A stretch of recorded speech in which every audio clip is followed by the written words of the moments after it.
Right, mastreets social media imomo ndinoswera ndichiona nyaya kuti zviri kufamba sei. Ndinayo nyaya ndoda kuti ndinge ndiri ndinosvitsa kwamuri pari zvino kwaQueen Tatelicious ndo kune nyaya iri kunetsa, nyaya iri kupisa pari zvino, ndo yatinoda kuti tinge tiri tinokupai update yekuti zvii zviri kuitika. Asi chekutanga, kana wanga usati wasubscribe, I kindly ask you to subscribe, turn on your notification bell so that every time we upload a video you will be notified. Aiwa, ndichitoti zviri kudi kwese kwamuri vazukuru vasekuru sei, ndichikutendai nesupport yamunotipa pano pachannel penyu basa richienda mberi. So Queen Tatelicious ataura kupage kwake akati zoni last night akatorara panze, mufunge as much as tisingamufarire vamwe vedu, as much as vamwe tichimufarira, but munhu akatorara panze zvechokwadi.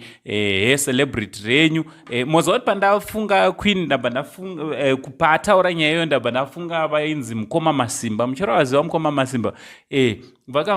Zvakangotanga ungodzvanyawo sekutamba sekuseka, anditi upenyu ukatongochinja. Kudiaspora kuna uchipa, bvunzai sekuru wakambokugara, hatina mate nako vamwe, anditi so Queen Tatelicious ari kutoti arara pa railway station, anditi parailway station ndo paarara. Asi tinofara noti vanhu vari kuita madonations, anditi wari yake ndeyekuti Queen Tatelicious aigara achitaura achiti nina handina hama, handina shamwari kuSweden. Hama dzake ndimi vepasocial media, vanomfollowa ndimi hama dzake. So Queen Tatelicious vanhu vatozotangawo kutumirawo mapepa avo vachimudonetera kuti angari anowanawo pekugara, awanewo zvekushandisa. Anditi nekuti paakabuda mumba haana kubuda, kana anga achitochema achitoti even mapiritsi angu ma-ARVs awo aanonwa haana kukwanisa kubuda nawo. Anditi akatodzingirirwa mumba, haana chaakabuda nacho kunze kwembwa dzake. So Queen Tatelicious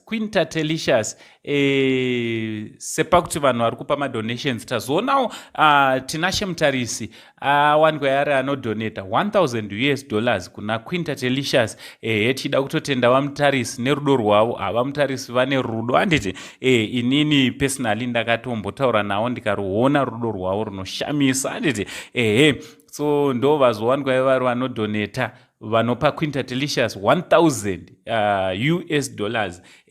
So chinova chinhu chakanaka. Tichito thanks very much vaMutarisi nekuwanikwa muri munodi king, nekuwanikwa muri munobetserawo chana chevhu ichi, mwana weZimbabwe.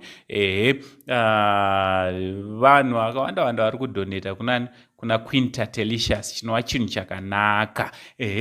Aiwa, tichiramba tichingokupai update kuti zvii zvine zvaitika kusvika azowana betsero. Kuchema kwake kuri pakuti dai awana pekugara akwanisa kutora imbwa dzake, nekuti ndo family yake iri pedyo yaainayo ikoko. Akwanisa kutora imbwa dzake awane pekugara zvakanaka. So ndo nyaya yandati ndoyozokuzisai update on Queen Tatelicious pari zvino. From Uncle Sandy, all Zimbabwean uncle, much love.